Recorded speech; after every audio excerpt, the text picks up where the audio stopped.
საქართველოს შინაგან საქმეთა სამინისტროს ძიუდოს კლუბი მებრძოლი პირველი ლიგის ჩემპიონი გახდა და ოქროს ლიგის საგზურიც მოიპოვა. ჰოლანდიის ქალაქ ჰოხდორფში გამართული ტურნირი საქართველოს ნაკრების პირველი ნომრებით დაკომპლექტებულმა მებრძოლმა შეიძლება ითქვას ერთი ამოსუნთქვით მოიგო და დებიუტი წარმატებით დაასრულა.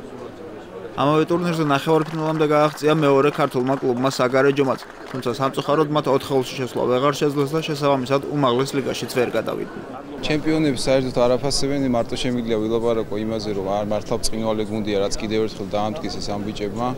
მინდა მიულოცო ეს წარმატება მთლიანად საქართველოს შინაგან საქმეთა სამინისტროს ბატონ მილის ალექსანდრე ჭიკაიძეს. ესეთი გამარჯვებებით ელოს ჩვენ ქვეყანას მთელი ცხოვრება. რაც გვაქვს და კიდევ ამაზე გაჩერებას არ ვაპირებთ და გვინდა კიდე უფრო მეტ წარმატებას მივახციოთ. რაშიცა ყველანაირად გვეხმარება თავის ჩვენი კლუბის ხელმძღვანელობა და იმედია რომ მომავალ წელს უმაღლეს ლიგაშიც ანალოგიური სინჯისმედლებით დავუბრუნდებით. ტურნირზე, რომელშიც 17 გუნდი მონაწილეობდა, მებრძოლი პირველ ნომრად იყო განთესილი და შეჯიბრში მეორე წრიდან ჩაერთო, სადაც ჰოლანდიურ რიდიკ სპორტთან 4-1 იმარჯვა. ასეთივე ანგარიშით მათ მეოთხედფინალში გროზნოს ედელვაისი დაამარცხეს, ნახევარფინალში კი სერბულ რედ სტარსს მშრალად 5-0 წლიეს. გადამწყვეტ შეხვედრაში მებრძოლს მეტოქედ მეორე ნომრად განთესილი კიდევ ერთი ჰოლანდიური კლუბი კენამ ჯუერგო, რომელმაც ფინალის საგზურისთვის ბრძოლაში საგარეჯო დაამარცხა. რევანში შედგა და ოქროს მედლების მფლობელთა ბედიც პირველ სამ შეხვედრაში გაირკვა. შალვა ქარდავამ ჯუნიორ დეგენს 2 ვაზარი აუღო. ევროპის მოქმედი ჩემპიონი დეგს ოლმონი ბოჭვაზე დაიჭირა ნუგზარ ტატალაშვილმა. ჭრიკიშვილმა კი ფრანკ დევიდს მისთვის ჩვეული ეფექტური სუფთაგდება შეუსრულა და დარჩენილ ორ შეხვედრას ფაქტობრივი მნიშვნელობა დაუკარგა. ჩვენ პირველად მოვიგეთ საკლუბო ევროპის ჩემპიონატი, რა თქმა უნდა მნიშვნელოვანი იყო. გახარებული ვარ, ულოცავ მთლიანად საქართველოს სამ გამარჯვებას. და რა ვიცი, ვეცდებით რომ შემდეგ შეჯიბრებდეთ ასე კარგად გამოვიდეთ და კიდევ მეტი გავაკეთოთ. მიუხედავად мотиваციის ნაკლებობისა, თანაგუნდელებს არც ვარლამ ლეპარტელიანი ჩამორჩა და ასევე იპონით ნოელ ვან ტენდი დაამარცხა.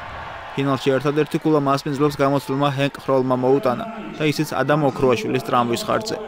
ქართველმა მძიმე წონოსანმა ფეხის ტკივილის გამო შეხვედრა ვადამდე დაასრულა. რთული შეჯიბრი იყო.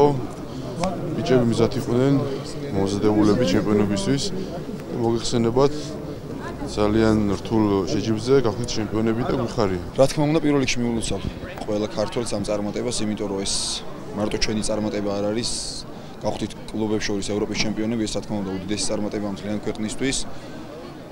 რისთვისაც მინდა ძალიან დიდი მადლობა უთხრა ბატონ ალექსანდრე ჭიკაიძეს ამ კლუბის დაფუძნებისთვის, საერთოდ შექმნისთვის.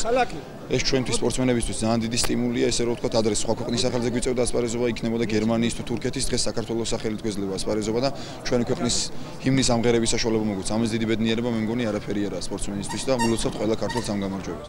რაც შეეხება შედარებით ახალგაზრდა სპორტსმენები დაკომპლექტებულ საგარეჯოს, მათ მიზნის მიღწევამდე ერთი ნაბიჯი დააკლდათ. შვედური და სერბული კლუბების ერთნაირი ანგარიშით 4-1 ძლევას ნახევარფინალში კანამჯუსთან დაძაბულ ბრძოლაში 2-3 მარცხი მოჰყვა. რეპეშაჟის ფინალში მათ მეტოქედ პორტუგალიური სპორტინგი ერგოთ და აქაც ანალოგიური ანგარიშით მარცხის შედეგად ოქროს ლიგის საგზურით საბოლოოდ პორტუგალიელებმა მოიპოვეს. პირველი ლიგის ჩემპიონი მებრძოლი მომავალ წელს ევროპის კიდევ 7 უძლიერეს კლუბთან ერთად ოქროს ლიგაში იასპარეზებს. საგარეჯო კი მათ რიგებში მოხვედრას კიდევ ერთხელ შეეცდება და იმედია მეორეც და წარმატებული გამოვა.